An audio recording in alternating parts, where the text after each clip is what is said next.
विधानसभा सत्र के लिए पक्ष और विपक्ष दोनों तैयार। कल से शुरू हो रहे सत्र के लिए विपक्ष ने सजाई सवालों की थाल, तो पक्ष भी जवाब के लिए तैयार।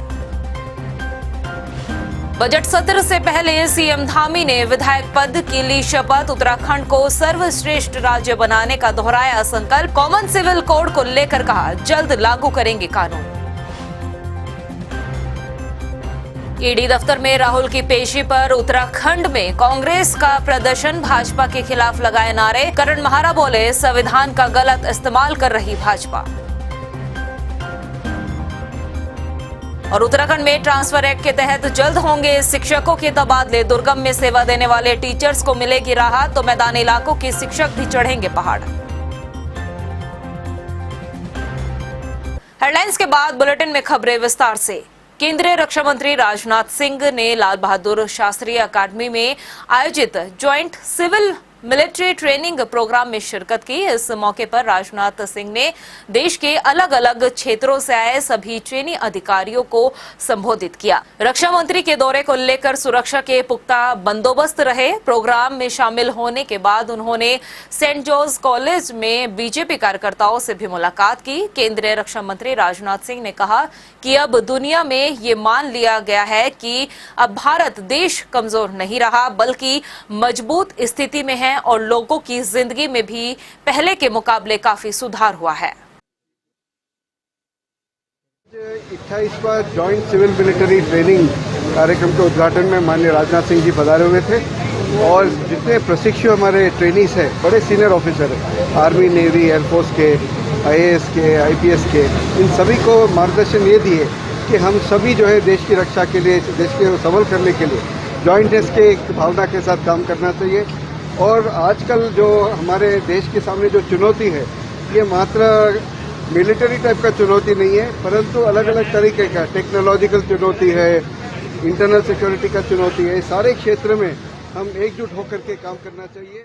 और अब बात करते हैं विधानसभा सत्र की। कल से उत्तराखंड विधानसभा का बजट सत्र शुरू होने जा रहा है। बजट सत्र की सभी तैयारियों को लेकर विधानसभा अध्यक्ष रितु खंडूरी की अध्यक्षता में सर्वदलीय बैठक हुई, जिसमें वित्त और संसदीय कार्य मंत्री प्रेमचंद अग्रवाल, नेता प्रतिपक्ष यशपाल आर्य, बसपा विधानमंडल दल के नेता मोहम्मद शहजाद बैठक में शामिल हुए। कार्य मंत्रणा की बैठक में विधानसभा अध्यक्ष रितु खंडूरी ने सत्र को शांतिपूर्वक चलाने की अपील की है। पहले तो हमारी सर्वदलीय बैठक हुई, जिसमें सभी दलों के नेता आए थे और उनके साथ यही बात हुई कि हमें सुचारू रूप से सदन को चलाना चाहिए। इस सत्र को बहुत महत्वपूर्ण सत्र है, बजट सत्र है, तो इसे सुचारू रूप से चलाना चाहिए। जनता की जो अपेक्षाएं हैं, जिससे उन्होंने हमें सदन पे भेजा है, उस पे हमें सबको खरा उतरना चाहिए। और व्यापक चर्चा भी हुई है सदन को लेकर। हमने कहा कि हम सदन को सकारात्मक रूप से और रचनात्मक भूमिका का निर्वहन करेंगे और जो हमारा बजट में चर्चा के लिए 2 दिन का अवसर दिया जाना चाहिए आय और व्यय में, उसके लिए सहमति बनी है और 16 तारीख को कार्य मंत्रणा समिति की फिर बैठक होगी और उसके बाद आगे के विषयों पर बातचीत होगी। वहीं बजट सत्र को लेकर पक्ष विपक्ष दोनों तैयार है। विपक्ष जहां सरकार को घेरने की रणनीति बना चुकी है, तो वहीं सरकार विपक्ष के हर सवाल का जवाब देने का दावा कर रहा है। संसदीय कार्य मंत्री प्रेमचंद अग्रवाल का कहना है कि आम बजट युवाओं, महिलाओं की उम्मीद के अनुरूप बनाया गया है, जिसे सत्र के पहले दिन पेश किया जाएगा। 47 सीटों के साथ दूसरी बार यानी कि मिथक तोड़ते हुए सरकार बनी। माननीय धामी जी 94% वोट लेके, और आप हमारे आज शपथ भी उन्होंने लिया, उनको बधाई है। और इतने उत्साह से हम लोग हैं कि विपक्ष तो कहीं दिखता नहीं है। जहाँ 94% वोट अब एक प्रत्याशी को मिल रहे हो, तो विपक्ष कहाँ है? खाली हल्ला करने के लिए विपक्ष है तो करे, जनता ने तो अस्वीकार कर दिया। लेकिन मैं फिर भी कहना चाह रहा हूं कि सरकार उनके हर बात का जवाब देने को तैयार है। वो अपने रचनात्मक भूमिका निभाएं और अपील कर रहा हूं और उम्मीद भी कर रहा हूं कि हमारा ये सदन जिस प्रकार से मार्च में बैठा था, फिर अब बैठ रहा है, हम अपने जनता के ज्वलंत समस्याओं के निदान के लिए इस प्लेटफॉर्म पे हम लोग बात रखें। सरकार उनके हर बात का जवाब देने को तैयार है। वहीं विधानसभा सत्र को लेकर कांग्रेस प्रदेश अध्यक्ष करण महारा ने कहा कि जनहित के मुद्दों को लेकर कांग्रेस सड़क से सदन तक उन मुद्दों को उठाएगी और सरकार को घेरने का काम करेगी। फिर चाहे वो कोरोना घोटाले का मुद्दा हो या फिर अधिकारियों को बचाने वाला मसला या फिर बेरोजगारी और महंगाई हो, हर मसले को सदन में प्रमुखता से उठाया जाएगा। लेकिन मुझे याद है जिस समय में 11 विधायक थे उस समय भी हमने बीजेपी को सांस नहीं लेने दी थी। आज हम 19 हैं, 17 से ही 18 से ही, लेकिन हम अच्छे से घेरेंगे। नए विधायकों को मेरी शुभकामनाएं हैं, बहुत तैयारियां उनने की हैं और मुझे लगता है कि शायद ही कोई मुद्दा ऐसा बचेगा जिसमें बीजेपी को हम विधानसभा के अंदर घेरने में कामयाब नहीं होंगे। उसके अतिरिक्त सड़कों पर संगठन अपनी तरीके से काम करेगा। जो भी आज की CLP में तय होगा, अंदर क्या करना है और बाहर क्या करना है, उसी के हिसाब से हम लोग चलेंगे। टीम वर्क है। दूसरा एक चीज़ मैं आपके माध्यम से ये भी पहुंचाना चाहता हूं कि आज फिर मुख्यमंत्री को सरकार बचा गई। इसके साथ ही बजट सत्र को लेकर देहरादून पुलिस ने भी सुरक्षा व्यवस्था की तैयारियां जो है पूरी कर ली है। विधानसभा के आसपास जीरो जोन रहेगा, तो वहीं विधानसभा सत्र खत्म होने तक धारा 144 लागू रहेगी। इसके साथ ही कुछ दूरी पर बैरिकेडिंग्स भी लगाए गए हैं जिससे विपक्ष के जुलूस और प्रदर्शन को रोका जा सके। वहीं SSP जन्मेजय खंडूरी का कहना है कि सत्र के दौरान करीब 450 कांस्टेबल की ड्यूटी तैनात की गई है। साथ ही 5 PSC कंपनी को भी तैनात किया गया है। 14 जून यानी कल से विधानसभा सत्र शुरू होने जा रहा है, जिसको लेकर सरकार और विपक्ष तैयारियों में जुट चुका है। वहीं अगर हम सुरक्षा व्यवस्था की बात करें तो इस टाइम हम विधानसभा के बिल्कुल सामने खड़े हैं और आप साफ तौर पे देख सकते हैं कि आज 13 जून है। 13 जून से आज ही विधानसभा के सामने से सख्ताई बढ़ा दी गई है। जितने भी वाहन बाहर से आ रहे हैं सबकी चेकिंग की जा रही है। सभी जितने भी लोग आ रहे हैं उनसे पूछा जा रहा है कि कहाँ जाना है, किस तरह करना है। वहीं हम अगर बात करें यहाँ कल सत्र जब शुरू होगा, सत्र शुरू होने से पहले ही जो यहाँ का जो रास्ता है सत्र विधानसभा से कुछ दूरी पर ही हम आपको दिखाना चाहेंगे कि बैरिकेडिंग लगा चुके हैं, कुछ लग चुकी है और कल पूरी तरह से इस बैरिकेडिंग को बंद कर दिया जाएगा। और इसी बैरिकेडिंग से कम दूरी अगर बात करें हम कम से लगभग करीब 300 मीटर पे भी एक बैरिकेडिंग लगा दी जाएगी, जिससे जितने भी आने जाने वाले हैं सभी को सबकी रोक लग जाएगी। कोई भी जुलूस होगा या कोई हंगामा प्रदर्शनकारी होगा, कोई इस बैरिकेडिंग से आगे नहीं आ पाएगा। और साथ ही साथ अगर हम पुलिस बल की बात करें, पुलिस बल की अगर बात करें तो SSP के अनुसार करीब 450 के करीब कांस्टेबल की ड्यूटी लगाई गई है इस विधानसभा सत्र के दौरान। साथ ही साथ करीब 5 से 6 CO की ड्यूटी है और जो देहरादून पुलिस के पास 5 PSC कंपनी है उनकी ड्यूटी तैनात की गई है। साथ ही अगर हम आपको बताएं जितना भी विधानसभा का क्षेत्र है, जितना भी है ये आसपास का, ये सारा का सारा जीरो जोन पर घोषित कर दिया गया है सत्र शुरू होने से लेकर सत्र खत्म होने तक। साथ ही जितने भी यहाँ पे लोग हैं उनके लिए भी 144 की धारा लगा दी गई है। अगर हम बात करें सख्ताई की, पूर्ण रूप से सख्ताई साफ तौर पे दिखाई देगी देहरादून पुलिस की, जिससे कि विधानसभा सत्र शांतिपूर्वक निपट सके। कैमरा पर्सन अरविंद रावत के साथ हिमांशु चौहान, रफ्तार मीडिया, देहरादून।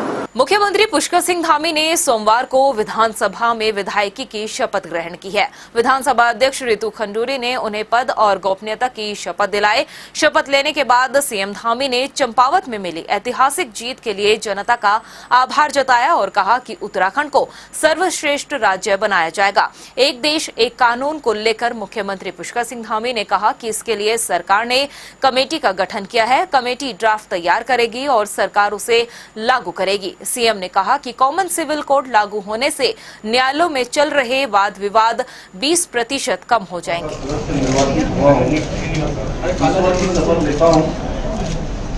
सत्य निष्ठा से प्रतिज्ञा करता हूँ कि मैं विधि द्वारा स्थापित भारत के संविधान के प्रति सच्ची श्रद्धा और निष्ठा रखूंगा। मैं भारत की प्रभुता और अखंडता अक्षुण्ण रखूंगा तथा जिस पद को मैं ग्रहण करने वाला हूं उसके कर्तव्यों का श्रद्धापूर्वक निर्वहन करूंगा। हमारे राष्ट्रीय नेतृत्व अरविंद नड्डा जी का, हमारे गृह मंत्री जी का, हमारे राष्ट्रीय नेतृत्व का और उत्तराखंड की देवतुल्य जनता का और साथ में चंपावत क्षेत्र की महान जनता का मैं हृदय की गहराइयों से धन्यवाद करना चाहता हूँ कि आज मुझे एक विधायक के रूप में आज इस समारोह में मैं आज विधिवत रूप से शपथ लेकर सेवा के लिए पुनः जो कार्यक्रम है उस कार्यक्रम के तहत जनता को समर्पित हो गया और मैं उत्तराखंड राज्य के सभी देवतुल्य मतदाताओं का भी अभिनंदन करना चाहता हूँ इस अवसर पर कि उन्होंने उत्तराखंड के अंदर एक मिथक तोड़ने का काम किया, एक इतिहास बनाने का काम किया कि भारतीय जनता पार्टी की 2/3 बहुमत की सरकार बनाई। हम आज संकल्प लेते हैं कि हम हर प्रकार से उत्तराखंड को उत्कृष्ट उत्तराखंड बनाएंगे। नेशनल हेराल्ड मामले में ईडी के जरिए सोनिया और राहुल गांधी से पूछताछ के विरोध में देश भर के साथ ही उत्तराखंड में भी कांग्रेस ने विरोध प्रदर्शन किया। देहरादून में कांग्रेसियों ने एक सुर में इकट्ठा होकर प्रवर्तन निदेशालय के बाहर जमकर हंगामा किया और प्रदर्शन भी किया। इस मौके पर कांग्रेस के तमाम बड़े नेता यशपाल आर्य, कांग्रेस प्रदेश अध्यक्ष करण मेहरा मौजूद रहे। प्रदेश अध्यक्ष करण मेहरा ने कहा कि भाजपा सरकार कांग्रेस को ईडी के जरिए डराने धमकाने का काम कर रही है, जबकि नेशनल हेराल्ड एक ऐसा मामला है जिसमें पहले ही ईडी क्लीन चिट दे चुकी है, मगर बीजेपी सरकार संविधान का दुरुपयोग कर रही है। ईडी का लगातार बीजेपी दुरुपयोग कर रही है, विपक्ष की आवाज को दबाने की कोशिश कर रही है और मुझे गर्व है इस बात का कि मेरा नेता राहुल गांधी लगातार बीजेपी, आरएसएस और नरेंद्र मोदी के खिलाफ मुखर हैं और उनकी आवाज को दबाने के लिए बीजेपी इस तरीके से षड्यंत्र रच रही है। पिछले कई वर्षों से हम लगातार देख रहे हैं लोगों की छवि बिगाड़ने के लिए, नेताओं की छवि बिगाड़ने के लिए, विपक्ष की आवाज दबाने के लिए भारतीय जनता पार्टी ईडी को आगे करती है और जिस बात पे आज ईडी ने सम्मन जारी किया, इस पर पहले एक बार क्लीन चिट ईडी दे चुके हैं। जिन अधिकारियों ने क्लीन चिट दी थी उनको हटा दिया। वहीं देहरादून में ईडी दफ्तर के बाहर कांग्रेसी नेताओं के धरने प्रदर्शन पर मुख्यमंत्री पुष्कर सिंह धामी ने कहा कि ईडी अपना काम कर रही है, लेकिन विपक्ष को केवल सरकार नजर आती है, जिसके चलते अब केंद्र सरकार के खिलाफ प्रदर्शन किए जा रहे हैं। उत्तराखंड के शिक्षा मंत्री धन सिंह रावत इस बार सालों से दुर्गम में डटे शिक्षकों को जहां सुगम में आने का मौका देंगे, तो वहीं मैदानी इलाकों में डटे शिक्षकों को पहाड़ भी धन सिंह रावत चढ़ाने की बात कर रहे हैं। देखिए रिपोर्ट। उत्तराखंड शिक्षा विभाग में जब भी शिक्षकों के ट्रांसफर की बात आती है तो सुगम दुर्गम को लेकर हमेशा से विवाद की स्थिति भी ट्रांसफर के समय देखने को मिलती है।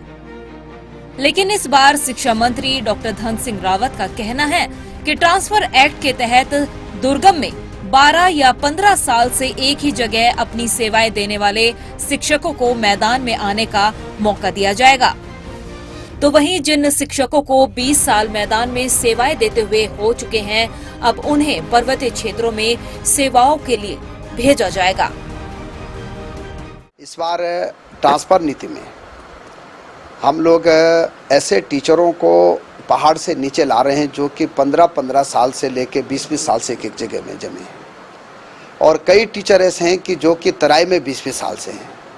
इस बार ट्रांसफ़र एक्ट में हम ऐसा कर रहे हैं कि जिनको 15 साल या 12 साल से ज़्यादा हो गए हैं तो उनको पहाड़ से नीचे लाया जाएगा जो आना चाहते हैं, और तराई से पहाड़ में भेजा जाएगा, ताकि पहली बार ऐसा होगा कि बिना दबाव के काम किया जाए। शिक्षा मंत्री डॉक्टर धन सिंह रावत ने साफ कर दिया है कि इस बार 100% ट्रांसफर एक्ट के दायरे में आने वाले शिक्षकों के ट्रांसफर किए जाएंगे। तो वहीं शिक्षा महानिदेशक बंशीधर तिवारी का भी कहना है कि पूरी पारदर्शिता के साथ ट्रांसफर एक्ट के तहत शिक्षकों की ट्रांसफर होगी। देखिए, माननीय मंत्री जी के स्पष्ट निर्देश हैं और उसमें हम लोग ऑनलाइन सारी कार्रवाई हो रही है और पूरे पारदर्शी तरीके से होगी, काउंसलिंग के माध्यम से होगी, और जो शासन दिशा निर्देश तय करेगा उसी के तहत ट्रांसफर अधिनियम के तहत पूरी कार्रवाई पारदर्शितापूर्ण तरीके से की जाएगी। दुर्गम में सालों से अपनी सेवाएं दे रहे शिक्षक ट्रांसफर की आस लिए हर साल यही सपना लेकर ट्रांसफर के लिए आवेदन करते हैं कि इस बार उनको सुगम में आने का मौका मिलेगा। लेकिन कभी 10% तबादले तो कई साल तबादला सत्र शून्य होने के चलते शिक्षकों के मन की मुराद पूरी नहीं हो पाती। ऐसे में अब देखना यही होगा कि जो दावा शिक्षा मंत्री धन सिंह रावत कर रहे हैं, क्या उससे दुर्गम में सालों से सेवाएं देने वाले शिक्षकों को सुगम में आकर नौकरी करने का मौका मिलेगा या नहीं। रफ्तार मीडिया के लिए देहरादून से मनीष रंगवाल की रिपोर्ट। विधायक अगर किसी काम के लिए विधायक निधि से धनराशि देने की घोषणा करता है तो समझ आता है, लेकिन अगर वो विधायक ना हो और इस तरह के काम करे तो यकीनन ये समझ से परे है। ऐसा ही मामला सामने आया है काशीपुर से, जहां पूर्व विधायक हरभजन सिंह चीमा शायद ये भूल बैठे हैं कि अब वो विधायक नहीं है, या फिर यूं कहे कि वो अपने बेटे के पद का दुरुपयोग खुद ब खुद कर रहे हैं और खुद ही विधायकी का स्वाद भी चख रहे हैं।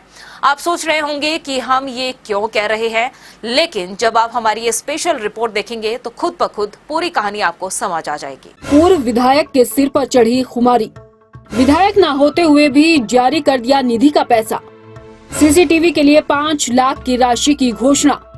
पूर्व विधायक हरभजन चीमा भूले नहीं है अब विधायक। आज मैं पुणे विधायक निधि से 5 लाख रुपया पुलिस को कैमरे खरीदने के लिए ऐलान कर। सुना आपने, यहाँ तो गंगा ही उल्टी बह रही है। काशीपुर से वर्तमान विधायक त्रिलोक सिंह चीमा है, लेकिन लगता है कि पिता हरभजन सिंह चीमा ये भूल बैठे हैं कि अब वो विधायक नहीं रहे, बल्कि उनके बेटे त्रिलोक सिंह चीमा इस क्षेत्र के एमएलए हैं। चलिए अब आपको जरा पूरे माजरे को समझाते हैं। जी हाँ, मंच पर जिले के एसएसपी के साथ बैठे ये शख्स हरभजन सिंह चीमा किसी पहचान के मोहताज नहीं, बल्कि काशीपुर से एक नहीं, 2 नहीं, बल्कि 4 बार विधायक रह चुके हैं।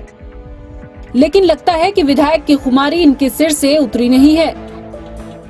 तभी तो कार्यक्रम में बेटे की जगह खुद शिरकत करने पहुंचे हरभजन चीमा सीसीटीवी कैमरों के लिए विधायक निधि से 5 लाख रुपए की धनराशि देने का ऐलान कर बैठे हैं, और वो घोषणा भी जिले के कप्तान के सामने की है। आज मैं पुणे विधायक निधि से 5 लाख रुपया पुलिस को कैमरे खरीदने के लिए ऐलान कर। अब 5 लाख रुपए की घोषणा हरभजन सिंह चीमा कर चुके हैं, लेकिन जनाब विधायक आप नहीं बल्कि आपके बेटे त्रिलोक सिंह चीमा है। अब मसले को कांग्रेस ने लपक लिया है और बीजेपी को निशाने पर लेते हुए कहा कि बौखलाहट में हरभजन सिंह चीमा इस तरह के बयान देकर मजाक के पात्र बन रहे हैं। तो भाजपाई इस बात की दुहाई दे रहे हैं कि किसी गफलत में हरभजन चीमा ने यह बयान दिया होगा। हालांकि जांच की दुहाई जरूर दी जा रही है। जो खुलासा हुआ है लूट का, उसमें पूर्व विधायक जी ने 5 लाख रुपए देने की घोषणा करी है अपनी विधायक निधि से। मैं ये पूछना चाहता हूँ विधायक जी से कि जब आप पूर्व विधायक हो चुके हैं तो आपकी विधायक निधि तो हो ही नहीं सकती, और एक बौखलाहट का भी मुझे लगता है कि उनकी तरफ से एक बौखलाहट का विषय भी आ जाता है कि कभी कभी वो अपने आप को विधायक मानने लग जाते हैं, जबकि वो विधायक रहे ही नहीं है इस समय। इस घोषणा से ही चक्कर में पड़ गया कि पूर्व विधायक को किस अधिकार से रुपए देने की कौन सा अधिकार है, क्योंकि अब पूर्व विधायक हो गए वो, और वो बैठे थे, उनको गफलत हो गई होगी कि मैं विधायक हूँ इसलिए उन्होंने घोषणा कर दी। मैं तो नहीं मानता पूर्व विधायक कोई 1 रुपया भी देने की स्थिति में होगा। और पूर्व में भी 15 लाख रुपए उन्होंने दिए हैं, इसकी भी जांच करवाई जानी चाहिए कि कितने कैमरे 15 लाख में लगने चाहिए और कितने कैमरे लगे हैं। अब पूर्व विधायक गफलत में इस तरह की बयानबाजी कर रहे हैं या खुद को अभी भी विधायक समझ रहे हैं, ये तो हरभजन चीमा से बेहतर और कौन जानेगा। हाँ, इतना जरूर है कि बेटे की जगह एक पिता और पूर्व विधायक के तौर पर इस तरह की घोषणा कर हरभजन चीमा सिर्फ मजाक का पात्र बन रहे हैं, इससे ज्यादा कुछ नहीं। पड़ोसी राज्य उत्तर प्रदेश और दूसरे राज्यों में हुई धार्मिक हिंसक घटनाओं को देखते हुए अब देहरादून पुलिस भी अलर्ट नजर आ रही है। एसएसपी जन्मेजय खंडूरी ने जनपद के सभी थाना क्षेत्रों में स्थित धार्मिक स्थलों पर नजर बनाए रखने के लिए सीओ, थाना प्रभारी और चौकी प्रभारियों को निर्देशित किया है। एसएसपी जन्मेजय खंडूरी ने बताया कि जो धार्मिक सौहार्द को बिगाड़ने की कोशिश करेगा उसके खिलाफ कार्रवाई होगी। किसी भी तरीके की रूमर्स अगर आती है तो हमारी जनता से भी अपील है कि कोई इस तरीके की रूमर आती है तो 112 के माध्यम से पुलिस को बता दिया जाए ताकि पुलिस उससे निपट सके। देखिए, जो अफवाह फैलाएगा उसके खिलाफ लीगल कार्रवाइयां भी की जाएगी, निरोधात्मक कार्रवाई भी की जाएगी और उसको गिरफ्तार भी किया जाएगा और कड़ी से कड़ी कार्रवाई ऐसे लोगों के खिलाफ हमारे द्वारा की जाएगी। उधम सिंह नगर में मासूम बच्चे सुरक्षित नहीं हैं। ऐसा हम इसलिए कह रहे हैं क्योंकि आए दिन उधम सिंह नगर से बच्चों के अपहरण, दुष्कर्म जैसी घटनाएं सामने आ रही है और हैरानी इस बात की होती है कि इन सब घटनाओं के पीछे कोई अपना ही निकलता है। रुद्रपुर से भी शनिवार देर शाम एक 4 साल की बच्ची का अपहरण किया जाता है और उसके कुछ देर बाद ही बदमाशों द्वारा फिरौती की मांग भी की जाती है और फिर जो खुलासा होता है वो बेहद चौंकाने वाला है। देखिए रिपोर्ट। आपके मासूम बच्चे शायद अब अपनों के बीच सुरक्षित नहीं हैं। आपके आसपास और आपके बीच में ही रहने वाला इंसान कब आपको और आपके बच्चों को नुकसान पहुंचा दे, कुछ कहा नहीं जा सकता। ऐसा ही एक मामला रुद्रपुर से सामने आया है, जहां पर एक व्यक्ति ने अपना कर्ज उतारने के लिए अपने ही पड़ोस की 4 साल की बच्ची का अपहरण किया और फिर 15 लाख रुपए की फिरौती मांगी। हालांकि महज 24 घंटे के भीतर ही पुलिस ने मामले का खुलासा करते हुए 4 आरोपियों को गिरफ्तार कर बच्ची को सही सलामत परिजनों के हवाले कर दिया है। रात को एक सूचना आई है कि कुछ अज्ञात कॉलर द्वारा ये बताया गया कि बच्चा इनके कब्जे में है, तो तुरंत हमने इसको बहुत सीरियसली से लिया। हमने विभिन्न टीमें बनाई और सर्विलांस एक्टिवेट कर दिया। तो अगेन सुबह 10:30 बजे हमको एक और कॉल आया वादी को, तो जिसमें वो फिरौती 15 लाख रुपए की डिमांड करी। तो तत्काल हमने विभिन्न टीमें जो बनाया था उसको और एक्टिवेट करा, नेगोशिएशन टीम को भी एक्टिवेट करा। तो मैनुअल, सर्विलांस और इवन टेक्निकल के आधार पर और नेगोशिएशन के आधार पर हमने विभिन्न टीमें बना के विभिन्न भूमिकाओं में हमने लगा दिया। तो इस प्रकार के तीनों दिशा में जब आगे बढ़ते बढ़ते आज जो है दोपहर तक हमने सकुशल जो है अपराधियों तक पहुंच के जो फिरौती मांग रहे थे, कुल मिला के 3 जो पुरुष अपराधी है और 4था जो है महिला छोटी है, वो भी अरेस्ट हो गए हैं। दरअसल ये पूरा मामला रुद्रपुर के खेड़ा इलाके का है, जहां पर शनिवार देर शाम 4 साल की बच्ची अचानक घर के बाहर से लापता हो जाती है।